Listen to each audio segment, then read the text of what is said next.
cartoon is onto the computer. So everyone should have gotten that little notification that it's now being recorded. And okay, now we'll get started. So welcome. This is the KLT series, Know, Like, and Trust, so that we can get to learn a little bit more about our fellow members of the All About Networking group on Alignable. We were kind of not really playing Name That Tune, so we're just going to go right along, November 9th. And our not so mystery guest is Michele. Say your last name, Michele, in a minute.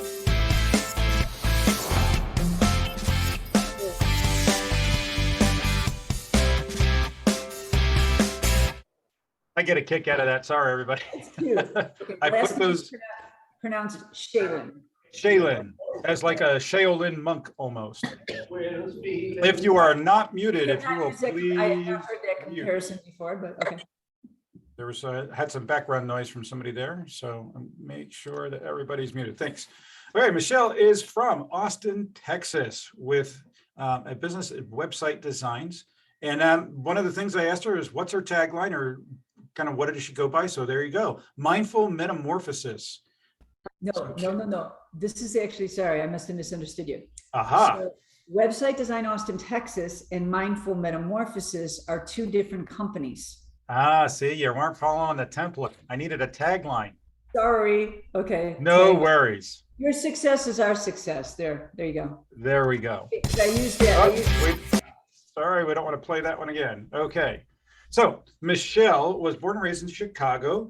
Like we said, she's now in Austin. Very cool that she lived in Key West, Florida peeps, and actually spent 3.5 years in Spain. That's quite an interesting story. So I don't know if we're going to get to that or not, but if we don't today, you're definitely going to want to reach out and connect with Michele to find out what that little side note adventure was all about. So that was pretty cool. I was there doing the quarantine and severe lockdown and restriction. 14 months. That'd be an interesting story to learn. So a little bit more about Michele. So besides being a website developer and the other business, which I actually don't know that I know a whole lot about, so we'll have to follow up with that. I found it very interesting that you are the owner of an online sex toy store. What the heck? That's definitely unique and different. So we'll get to that one in a little bit, I think, as well. So among some of your other accomplishments, you're an English teacher, you're an author and an international speaker, and there's the coaching. So the mindfulness metamorphosis has to do with coaching. There we go. Put that, you see that? That's almost an accountant joke. I put that together. 1 + 1 was 2. Good job. Hey, Maureen, can I have a bite? All right, if you're not muted, let's please mute. Great, okay. Thanks. All right, and with that, we are going to dive right into Michele's first topic. What does it mean to be a lifelong learner? Michele, please take it away. You know, it's funny. My ex-husband used to always be astonished that I was always learning something. You're always learning something. This is because he wasn't that way.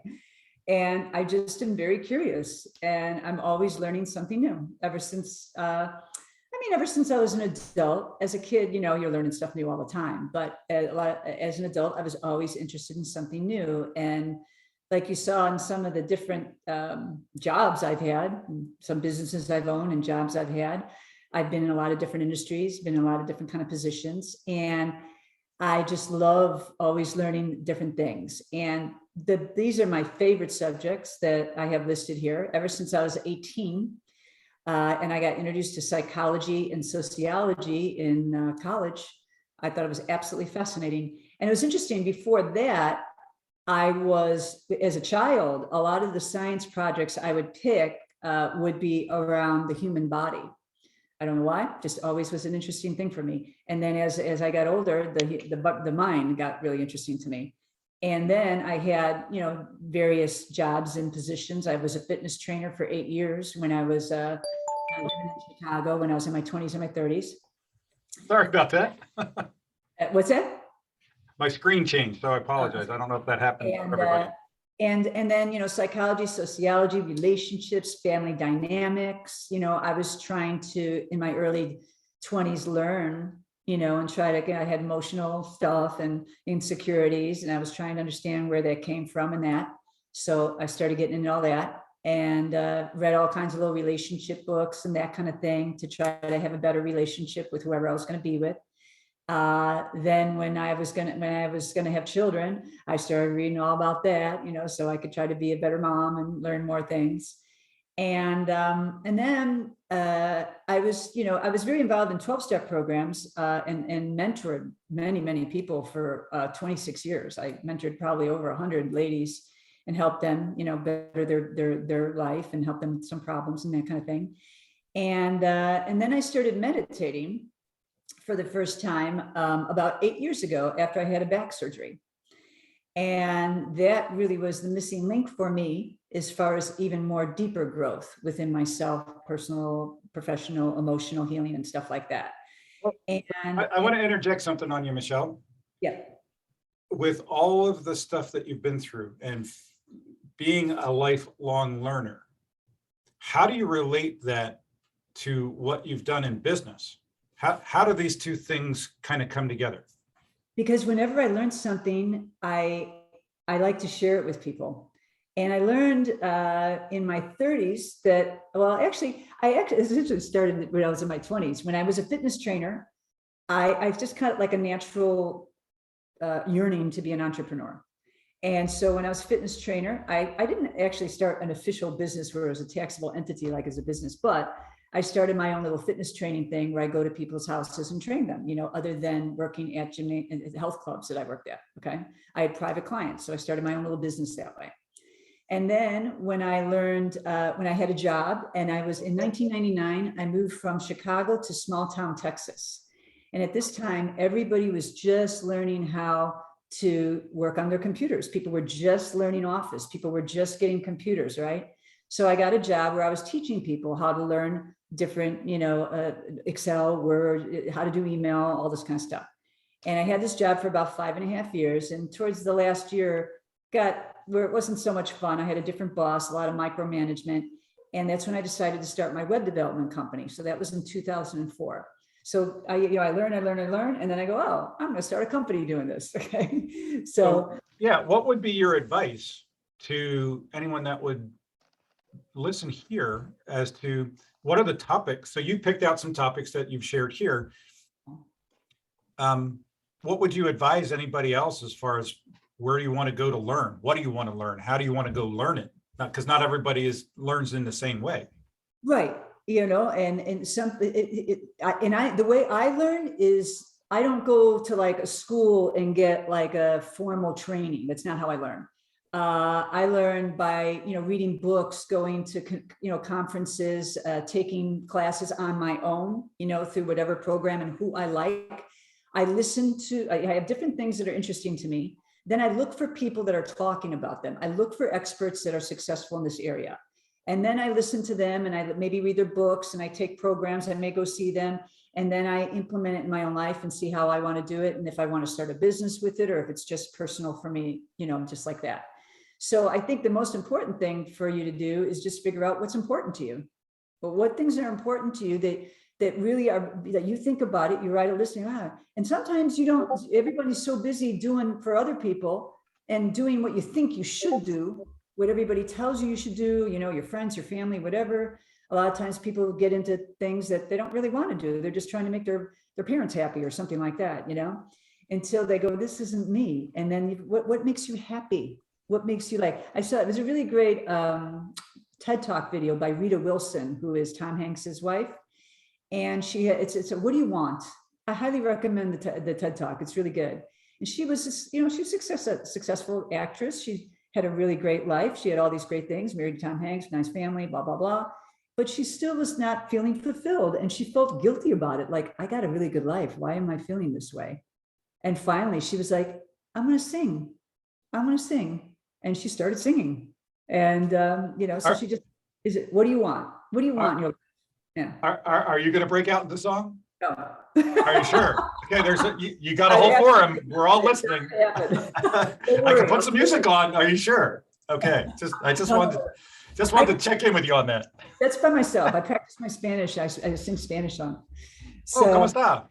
Yeah. So anyway, I mean, just, find out what's important to you and then, go in that direction. And that's the kind of thing, whether you build your own business or whether you get a job working for somebody else and that's what you love, because, entrepreneurship isn't for everybody. But that's just, kind of built in me. And so when I learned something, I go, oh, I'm going to start a business doing that. So that's how I did it with the web development. And I got lucky. I got in a time where everybody was interested. And now I can share all kinds of information and educate people on, core vital algorithm with Google or why it's so important to get on-site SEO on your website. A lot of people, business owners, don't even know these things. And so we're really into sharing that kind of information. And then I got a lot into the human brain. When I was having a hard time emotionally, I wanted to learn how I could get out of it. I don't run to go to a therapist. I try to figure it out myself a lot of times, but I educate myself and I start learning and experimenting with things on myself. And I started just studying heavily how the brain, how your thoughts affect your health and all the science behind it. There's no theory here. It's been known for almost 2 decades now by research, but the medical industry doesn't embrace it so much because they can't make money on it.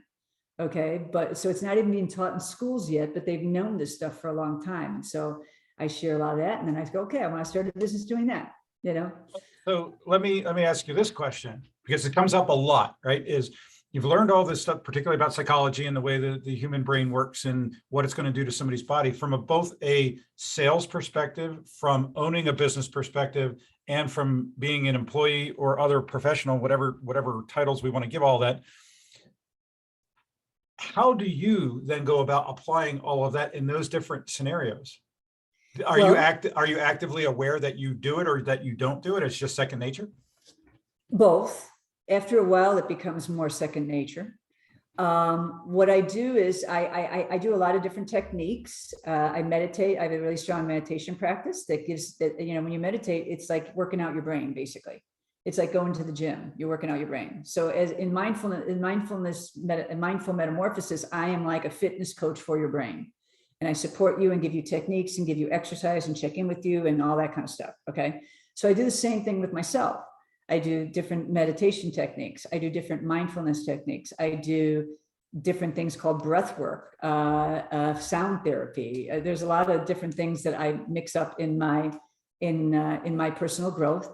And after a while, you start doing it second nature because it takes a little time to change your thinking. Your mind fights you on it because you have neuron connections that are really strong that control your thinking and behavior that you've been doing for years. And after you start doing a different way, more often, you start watching your thinking, you're careful about how you talk, you're more mindful and listening, you do all these different things, it starts to become second nature. And in your brain, you start developing neuron connections that become stronger, and then the old ones start to get weaker. So it's a process, it's training, and it's a process to go along. And yes, it becomes second nature, absolutely, after a while. But it's not immediate. Is that why I keep having to stretch out my ball cap? Because I'm not actually exercising my brain? It's yes, you are. Right. I know you matches my waist. Right. Okay. So how would you like to move on to because I think that's an interesting segue into your next slide. Sure. Yes. So that's what I've always done. Everything I learn, I go, wow, this is amazing. I want to help other people. Oh my God, I found this. I want to help this. This is the right way to do it, the safer way to exercise. I did it with fitness trainer. When I was doing the project, it was called LockNet. I was a project manager. All I was supposed to do, this is when in 1999, when I moved down to Texas, was teach people internet and email. But I thought, wait a second, this office stuff, everybody has to learn. So I think I should teach this. And I learned that and then help people because I knew they'd need to learn it. When I actually had, it's very cliche, but I had a bit of a sexual awakening after I read the book 50 Shades of Grey, like a lot of women. And I mean, it was a worldwide phenomenon. And I experienced amazing things like, wow, I can enjoy this better and really feel good about it and all that, because there's a lot of shame and guilt and all these crazy taboo messages we get in our society around sex. And it's troublesome and causes a lot of problems for men and women, particularly with women. And so I was just like, wow, I really want to share and help other women like experience what I'm experiencing, And so that's actually that's the segue of actually why I started that company.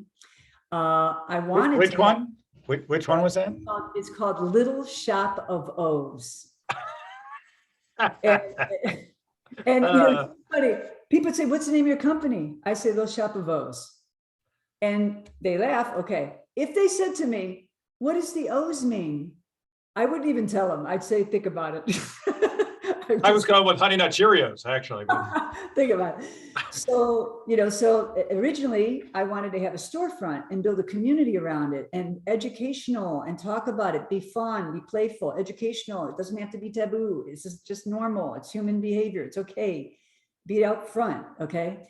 But it's incredible that all the banks, credit unions, it doesn't matter big, small, no matter what in the US, would not lend money, a business loan, even if your credit was stellar, which mine was, because it was a reputation risk. And it was like a quarter $250,000, $250,000 just to get one star up and get it all going. And so it was just too much. So that's why we did it online instead. Unfortunately, after 4 years, I couldn't keep it going because it was the competition with, Walgreens and Walmart selling personal massagers. And all these free shipping with Amazon Prime. I just couldn't compete, so I had to move on. But everything I do, I always want to help other people. I just love that's what fulfills me the most, is helping people. So if I can help you, learn how to make your website learn how to help you make your website that it will actually make money for you instead of just having a website and not doing anything for you, I want to share that with you. If you have a developer you already have, great. This is the information, take it to them, let them fix it. If you need help, we can do it for you too. So I try to educate people around that a lot. As far as my company, Mindful Metamorphosis, the audience is just huge. It's children, seniors, anybody that will be educated. I love to educate people one-to-one and help them with ways that they can help make their life better and happier, more calmer. But also I love to do courses and workshops and classes online or in person with companies to help, their employees, to help their management, to help organizations for activities for members, because it improves their life. And for the companies, it's a total win-win. Of course, it's like a wellness thing, And so share with us a little bit about how that impacts when you're out doing, because you have other events on Alignable that you host and run and do a lot of sharing with everybody. How have you seen, so two things come to mind. What is your perspective when you're doing this and other networking things? How do you kind of approach that? And then secondly, what's the success that you're seeing when you approach it the way that you approach it? I always approach it in a helpful way to try to help people. Okay. So that's what fulfills me the most. So it's always my approach is to communicate, information I have that I think would help you. Okay. And then I share experiences I've had, what I've learned, things I've gone through. I'm an open book. I don't hide anything I've gone through, because I know that things that I've gone through, trials and tribulations or whatever, can help somebody else because I've overcome them. So I do that. That's my approach all the time. It could be more personal, like this is a little bit more personal or professional, but still I'll share things, even if it's a more like super professional presentation, just talking about services. I'll still share things that I have learned as an entrepreneur, as a small business owner, or things I've helped, and then I'll share that with my own clients, because a lot of them need help around that. And in presentations, I'll say, I had a client like this person, we help them this way. So I always have that approach, like what I've learned and how I've helped myself and other people around it. How that's helped me is people appreciate that. I really think people appreciate more vulnerability and putting it out there, that you're out there sharing something about you and that, oh, I can relate to that person. She understands. I feel the same way. That's why a lot of people that have been vulnerable in the arena, as far as famous people, are so popular, You know what I mean? Because, people like, oh, I really like how they opened up like that. That was really brave. Because I can connect with that person. That resonates with me. I identify with how that person feels. And they just shared something that can really help me. I'm going to try that, what they did. You know what I mean? So I think It leads me to another question. I'm going to interrupt you. Yeah. You brought up a very interesting word, one of the ones I really love a lot, vulnerability. How did you learn to become vulnerable, particularly in a professional setting? Yeah. Well, I highly recommend, if you haven't heard of her, she's very famous. Many of you have, is Brene Brown, and the TED Talk, The Power of Vulnerability, that actually made her famous 10 years ago. And she's so big now that she's got 2 Netflix specials and a new one on HBO coming up with her new book. So The Power of Vulnerability, she talks about, we have this message, this cultural message that being vulnerable is weak. And we're afraid of being weak. We're afraid of being rejected. We're afraid of being judged and rejected. And everybody has that on some kind of level, right? More than others. And the more you move away from that, the more you're going to be happier in your life. How you move away from it is you start to really love yourself. You start to like and love yourself more. In the talk, she talks about like asking people in the audience, what does vulnerability feel to you? They were like, oh, it feels weak. But the people up on the stage here, they're sharing things. They're being vulnerable. Do you think they're being weak? Oh no, they're being brave. So when I see a person do it, they're being brave. When I do it, it's weak. That's how a lot of us think. Okay. So of course, like I grew up in the same culture you guys do. And I had a fear of got to be strong, got to show. I used to suffer from a lot of anxiety, and I didn't know what it was for a long time because people didn't talk about it years ago. But I didn't want to show how I was feeling. I wanted to make it look like I was on, if you saw what was happening inside of me, you thought I was crazy. Okay. But I kept it real good on the outside, and I looked like I had it together, and I was, I accomplished things and that kind of thing. And I put on this front, but it was very stressful to put that front up because I didn't like myself. I felt really insecure about a lot of things for me. And a big tool for me that has helped really change that around is meditation. Because when you go inward and you start to meditate, you develop more compassion for yourself. And you can get a lot of different meditations specifically about this, or cultivating self-love and that kind of stuff. So that was one tool amongst others that I learned to cultivate more self-love and like myself more and really have more compassion for myself. And then I had more compassion for other people, and I didn't feel afraid of showing myself anymore, because I saw when I saw other people doing it, people I admire, I thought, wow, that's wonderful. They showed themselves, like Princess Diana, Lady Gaga. Women tend to do a little bit more than men, but more men are doing it now too. Oprah Winfrey, whatever. They share their personal struggles. Wait, Oprah's not a man, is she? Oprah, come on. In this transgender age, I just don't know. You threw that in kind of oddly. I actually met Oprah one time, and I have a good story around that.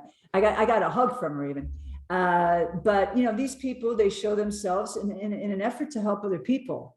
And so that gave me strength too, watching other people and going, you don't have to be afraid, Michele. Look at when people show themselves like that, look at all the people that appreciate it.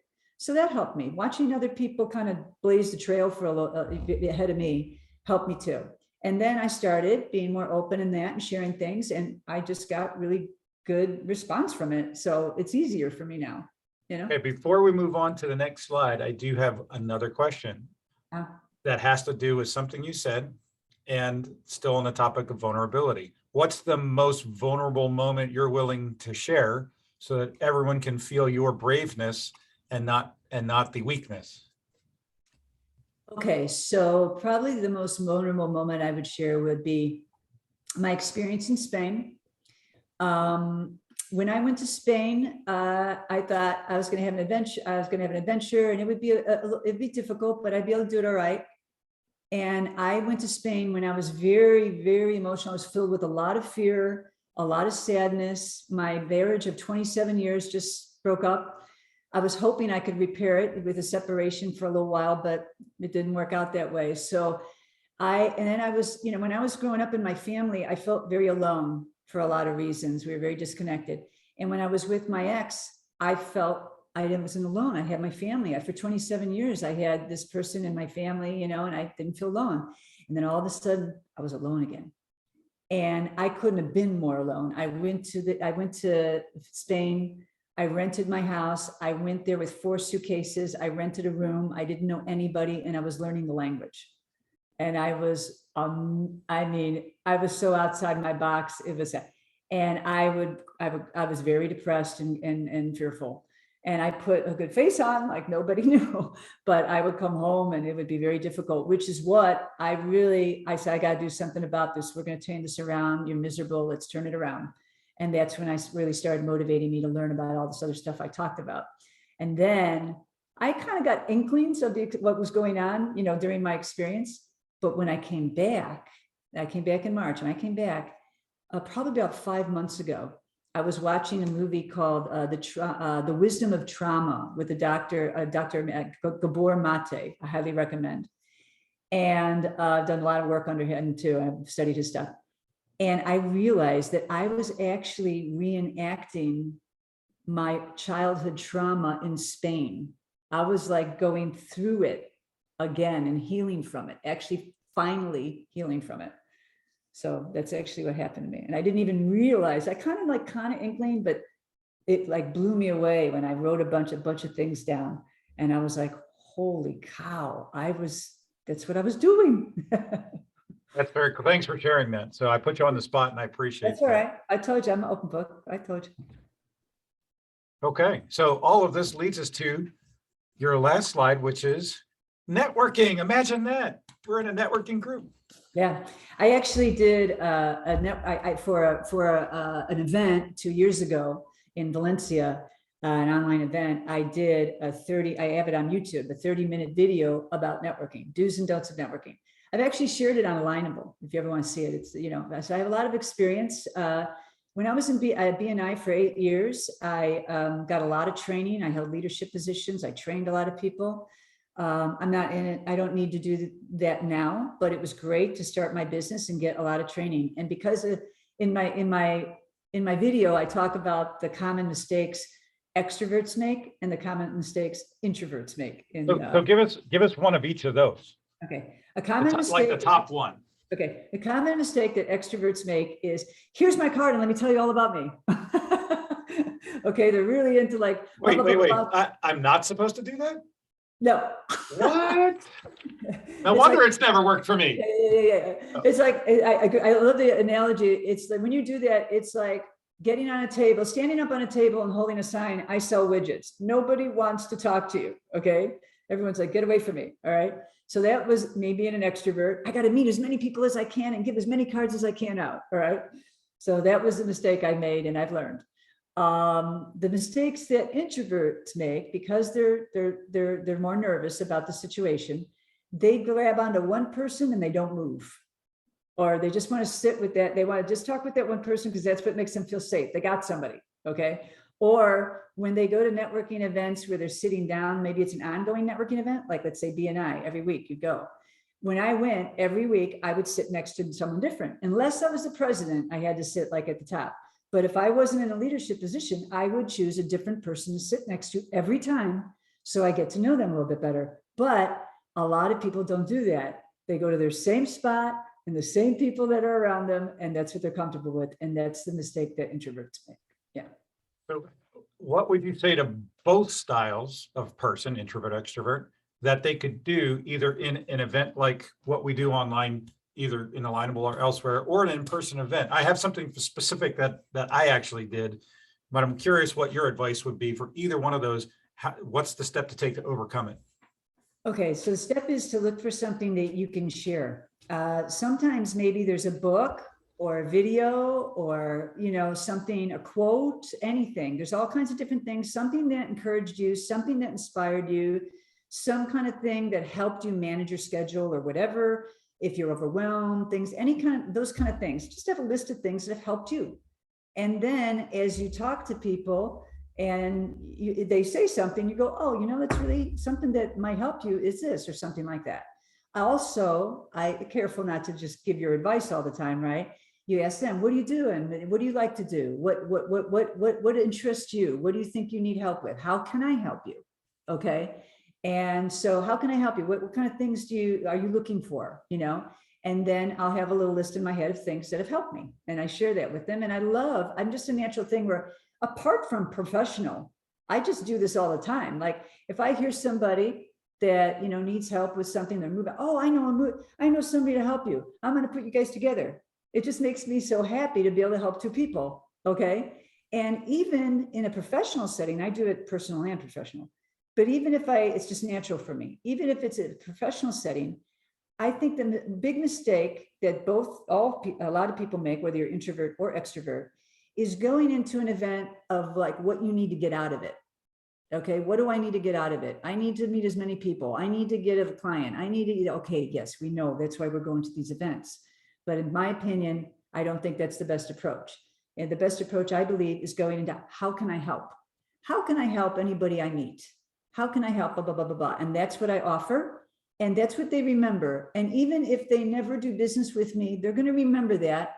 I give them something that helped them, and they'll tell a friend. And then a year later or 6 months later, I get somebody saying, hey, I want to use your service. Oh, how'd you meet me? Oh, so-and-so said that you helped them, blah, blah, blah. I've gotten customers a lot like that, just offering help. So you said something here that said it comes natural to you. Is that always been the case, that it was natural to you? Yeah. Yeah. I mean, I can't You really never remember. struggled with the here's my business card approach or the I did. wallflower. I mean, So it it's wasn't natural. It's I guess natural now. Yeah. Yeah. I mean, Okay. it's natural for me to, okay, let me say, it's always been natural for me to try to connect people, Mhm. other people. Okay. It's natural for me to connect two people together that would both get a win-win. Like I introduce them and then they both benefit. That's always been natural for me. And so I had to learn the proper way, because yes, I fell into, here's my card. I fell into, here, I sell widgets, So, and I fell into, I got to get customers meet. Okay. Yeah. Until I actually, like I said, the training I had in BNI many years ago, that really helped me and turned that around. And I learned, okay, this is the right way to network. This is the most beneficial way. And so I had to be instructed that way to help me. Yeah. I think depending on your personality, yeah, it's natural to make those mistakes until you learn, okay. Like I had, like example, I started getting some kind of trend on Facebook. I was like a part of this women's networking group. And then through that networking group, these women were like friending me. Okay, I let them in. And immediately they're giving me a sales pitch and trying to sell me their services through private messaging on Facebook. And I was like, what is this? There's a new thing. I just told them right off the bat, not interested in getting a sales pitch right here. Okay. Well, I'm just networking here. It's not the proper way to network. Okay. I didn't ask you and you're immediately trying to sell me something, Yeah, they weren't networking, they were soliciting. No. Totally two different things. So Right. absolutely. I would like to, I'm just watching our time. I'd like to open it up to anybody in our audience. We've got quite a few people. Anybody have any questions that actually like to ask Michele? Personal, professional, combination of both. Barry, it looks like you unmuted yourself. You got a question? I do. It's more of a comment than a question. One of the things that you mentioned that really struck a nerve was about finding that passion and making sure you're doing something that you really care about. I watched my late father work in the family business, and I know that it wasn't a job that he wanted to do for 35, 40 years. And I said to myself, I'm just not going to do that. My financial advisor, when he turned 50, said, you know what? He said, I watched my father start to do all the things he wanted to do in retirement. He said, I decided I'm not going to wait until I retire to do all those things. So to your point, so important to find what really is important to you now, because this isn't the dress rehearsal. This is the performance. Yeah. And how many times have we seen people work, save up, and then one of them passes away Yes. before they can even, I've had friends, Yes. Thanks for that, Barry. Anybody else want to chime in? And Sure. yeah, Yvette? Yeah. So Yeah. Michele, first of all, thank you for your presentation. I love you. I love your passion. I love your passion for learning and for helping others, and especially for connecting people to other people. I think that's where there's so much value in really being able to provide help to one another. And I believe it is a giver's gain approach. So what you give, you do get back. So my question to you is, both personally and professionally, what would you say, and they could be different, it doesn't have to be work related or anything, but personally and professionally, what would you say that you like best about yourself? Oh, that's a good question. I like, probably professionally, what do I like best about myself? The way I present myself, in trying to help others learn things about, how they can improve their lives or improve their businesses. And I'm friendly and personable and, can communicate well. I think those are the things I probably like about myself professionally. And personally, that I'm a very open-minded, compassionate person, that I'm very loving, and I find a lot of joy in other people's joy, just watching other people be like watching musicians play and they get real into it. I'm like, oh, watching kids that are really into it, just getting into something they love, or dogs or animals or anything. I get a lot of joy on watching other people's joy in their life. And especially recently, and what I've gone through and the growth I've had, just really enjoy watching other people love their life and get happier. Yeah. Well, thanks. Perfect. Great questions. That was a great question. Anybody else like to ask Michele a question, professional or personal? I have one that I can hold off. Okay, going. I'll ask my question, Michele. Why in the heck did you decide to come on this and do it? Come on, this is because I was just talking to Yvette earlier about you, because I really like your energy, Elle. I really like your energy. I like what you're doing. I like meeting new people. I like sharing my different life experiences with other people, because I'm not afraid to be vulnerable, and I know it will help other people, even if it just plants a seed for stuff they want to do, or it hits resonates with them in some way, and maybe they'll not feel comfortable in talking in front of a group, but they'll contact me later and I can help them in some way. I just really like sharing trials and tribulations and getting past them. And I just love what you're doing here, because I don't see it. I don't see this format hardly at all, where you just get to know somebody, on a personal way, and get it, resonate with them, get to trust them a little bit more, feel confident that you can maybe do business with them or refer people to them because they are good people, and they're not just trying to, make money off you right away. So yeah, that's why I came. Okay, so here's a question from Melissa. Her mic's not working, and I'm going to address an issue that's come up. If anybody has received, before I have repeat Melissa's question, which is in the chat, there was a gentleman on this by the name of Ernest Adams, who apparently thought this was going to be something different. So if I apologize if he's messaged any of you. I know he's messaged more than me about not having the advertised content. So if anybody thought this was anything other than getting to know, like, and trust Michele and her sharing, apologize for that. Then I'll have to do a better job of communicating what this particular event is supposed to be. If you're all here because you realize that, well, great, and he might just be the odd man out, so to speak. So I apologize if you did receive a rather nasty message. Not sure what he was thinking. In any event, so what is the biggest piece of advice you can give to someone just starting their career, the job they're really passionate about? Good question. Okay, the advice that, wait, say that again. That again. Sorry, Repeat that again. That again. He- Oh, you but- want me to watch what Michelle was asking? I mean, Melissa was Such a asking, sorry. comedian.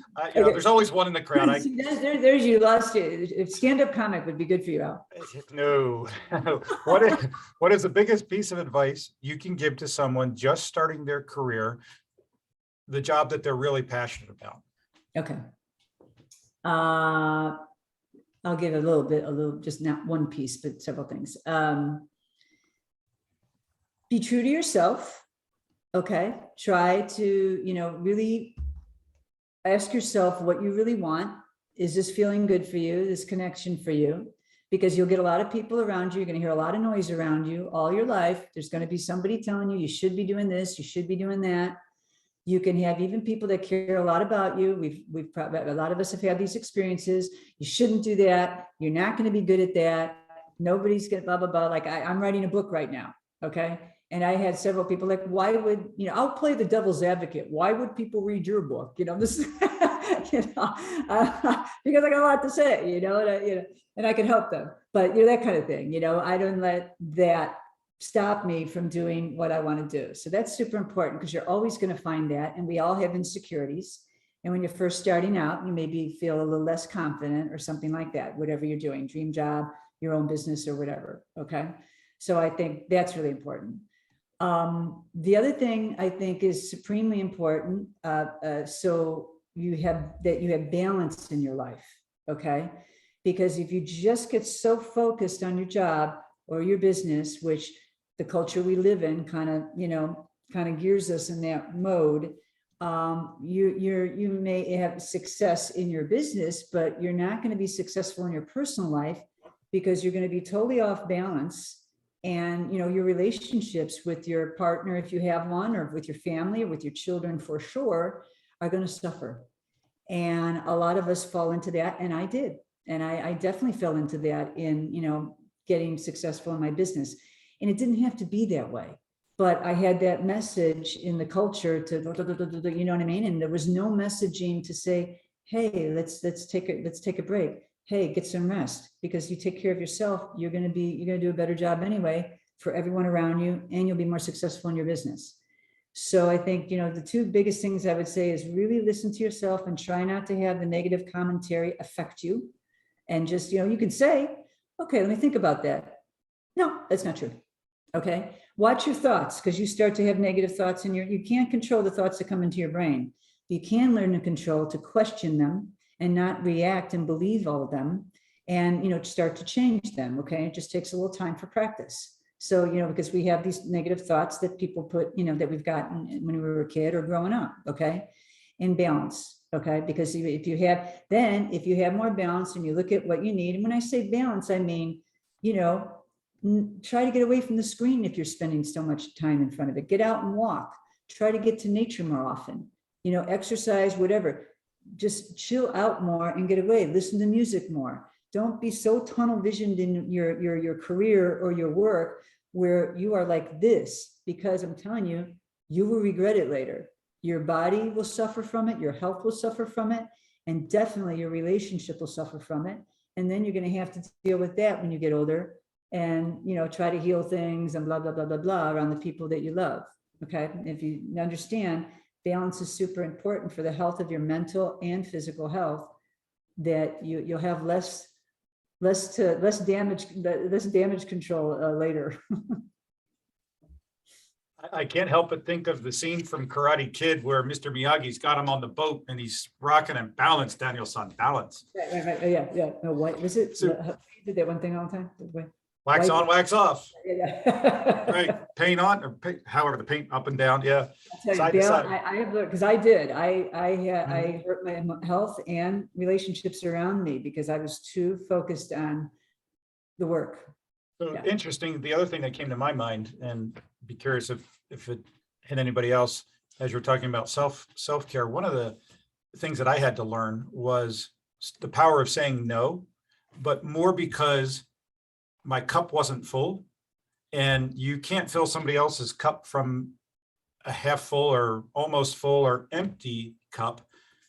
But I saw something that it took it even a little further. I don't ever want to fill anybody from my cup. I want to fill them from the overflow of the saucer that my cup is sitting on. That's right. So that way there's always extra. That's right. So And that's that's a- when you take care of yourself, you have that. If you don't take care of yourself, you got nothing to share.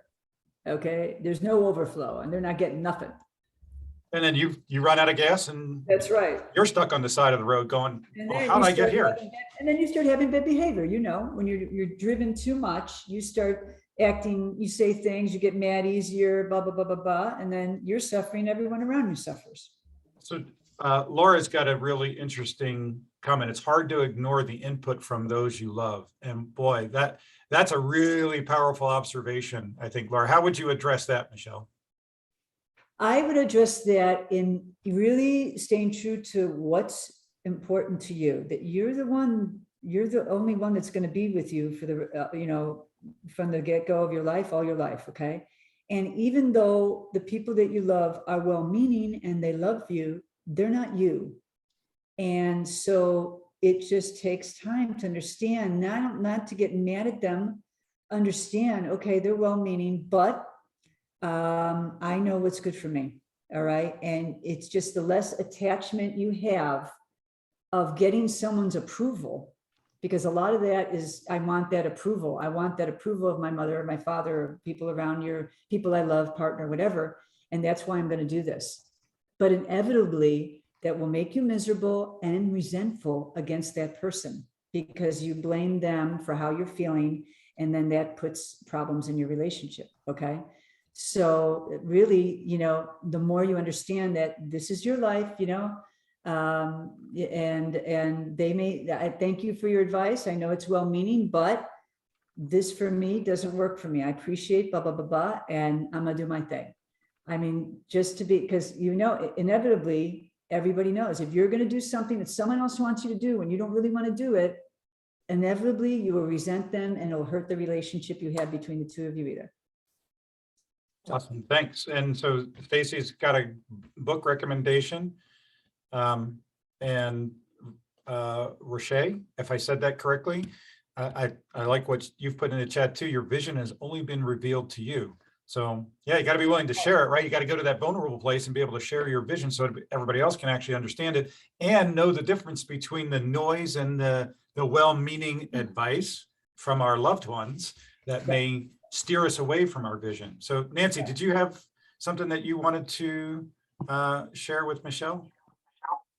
Hi, everybody. Michele, awesome. Where do you live? I live in Austin, Texas now. Okay. That's cool. That's really cool. I've watched, sorry guys, I have to just mute the phone. I've watched a lot of what they're building there, and it's great. It looks like a lot of fun. Real estate development looks incredible. So I'd like to share my joy with you and the rest of the crowd. Okay? Yep. I love the puppies. This is my pride and joy. I love dogs so much.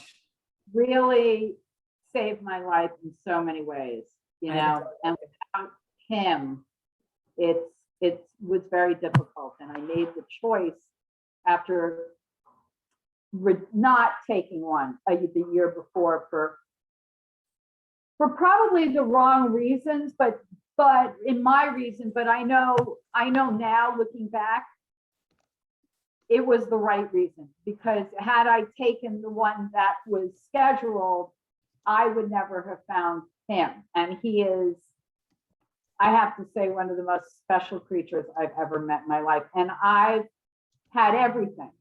And I mean, I've been animal oriented. I've also owned 3 horses. So, this is incredible. And it not only brings me joy, but it brings everybody else joy that comes in contact. And that alone is worth, it's just, you can't put a price on that. No.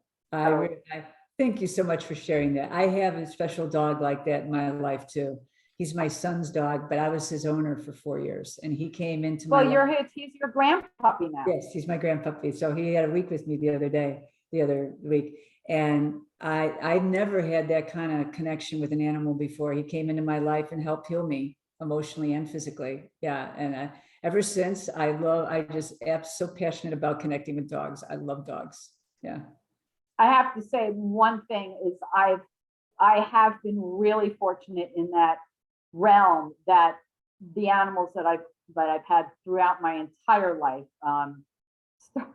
starting when I was little, and my aunt gave me two gerbils, swore to my mother that they were two boys, until I was in the bedroom one morning. I mean, I was little, I probably was like 6, screaming, "Mommy, mommy, the gerbils are having babies." And she says, "Now, you know, two boys can't have babies." And I'm screaming that they're having babies. And sure enough, they were having babies.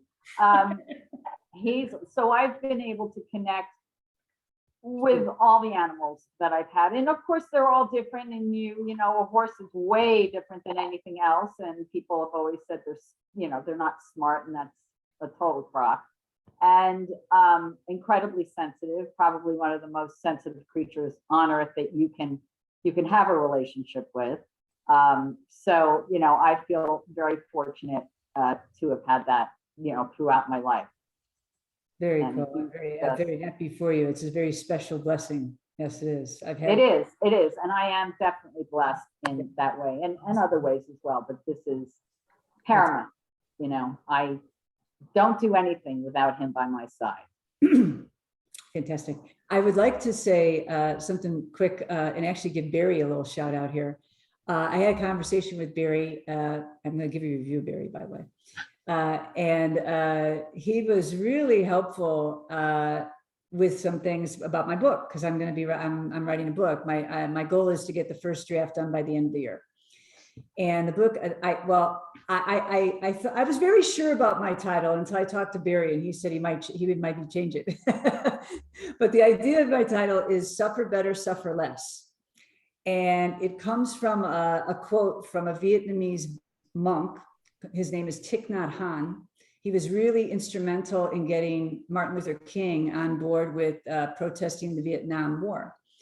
And I think somebody got nominated for the Nobel Peace Prize. I think he nominated Thich Nhat. I can't one or the other. Anyway, his quote was, "When you learn to suffer less, you will suffer. When you learn to suffer better, you will suffer much less." And as soon as he said it, I knew immediately what he meant, because of what I was going through. I heard this when I was in Spain, because we're not taught how to process our feelings. We're taught to escape them and run away, get distracted, not show them, don't be vulnerable, it's weak, blah, blah, blah. So, you know, men and women have different cultural messages around this. And it's very difficult for a lot of people to know how to process anxiety, depression, you know, isolation, all kinds of different things, because they don't get taught this. And their parents don't know either. And we just keep on passing this along. But now people are starting to get educated on it. And there's ways to learn. There's all kinds of different modalities you can learn to process your feelings, so you get that energy out, because that's what it is, energy. You get it out of your body, and then your body can move on, instead of pressing that all down and becoming ill, or having pain, or having a lot more mental illness like depression, anxiety, and all this other stuff. Instead of, you know, educating people on how to process their emotions, a lot of us are just told to take medication or just distraction, get in addictions and stuff like that.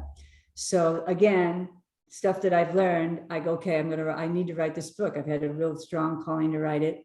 It's taken me a little while. But now I'm really on board with it. And I want to thank you, Barry, because you actually helped move me forward on it too. You're welcome. You're welcome. Nice kudos. Thanks for doing that, Michele. And Barry is a pretty awesome guy. Thank you. If I may, on the vulnerability issue. So I was working with a woman on her book, and this woman achieved a position of great height. She's actually at the commissioner level in the state of New Jersey for one of the departments. And she's writing this book and got totally stuck in the first chapter. And I said, you need to expose yourself, your vulnerability. I said, you need to go to that place. And she was scared to do it. And finally, she came back with a chapter where she talked about being you know, a 4-year-old child who stuttered and talked about wearing glasses and being, you know, made fun of by other kids. And it's like, it just opened up, you know, the floodgates for her to be able to continue working, you know, through the project. That's the beautiful Extremely thing important. about vulnerability. You heal from the trauma that you went through. And then she was able to follow her vision and do something really important and write this book that she did. So good for you. Thanks for helping her. Really cool. All right. So we only have a few minutes left. Time for maybe one more question. Anybody have anything they'd like to share with Michele? If not, we will go ahead and close this one off. I want to thank everybody for attending, and a special shout out to Michele for being vulnerable and sharing all that Thank good you. stuff. Thank you, Al. Thank you, everybody. If you would like to be vulnerable and learn, well, there we go, and be on this spotlight, you can go into the All About Networking group. In fact, I probably ought to pull that up. And you can fill out a form. It's now in the resource section. And let's just get over to that. And you'll tell me in a second if you can see this on the screen. Can you see that? Did that come up? It did Yeah. not. No, you can see it now? Okay. So I see Tony shaking her head. Yes, she can see it. So over here on the upper right corner of the resource section, if you would like to be on this spotlight, then click here. If you'd like to watch any of the past ones, so Michele's should be up sometime tonight. If not tomorrow, you can click here and see all of the past ones, and you can download those, and any of the stuff that we use to create this, they're free for you to then put them wherever else you'd like to put them. And that's it for today. Michele, one last final thought. Final thought. Just take care of yourself. Take care of yourself, and you will be able to take care of people around you, and you'll have the success that you're looking for. Take care of yourself internally, and everything come out externally. It will manifest. It's just like inventing things. You have it in your mind. I mean, okay, I'll share you a quote from Albert Einstein. Imagination is everything. It's a preview to life's coming events. So if you want to change anything in your life, it starts here. Change your thoughts, change your life. That's the thing I'll leave it with. Couldn't have said it better myself. Okay. Great way to end it. Thank you so much, Michele. We shall Thank see you. everybody. Oh, you're very welcome. And we have the Quick Connect number 10 coming up next week. Same time, same bat channel. I'll be there. All right. We'll see Okay. everybody. Thanks so much.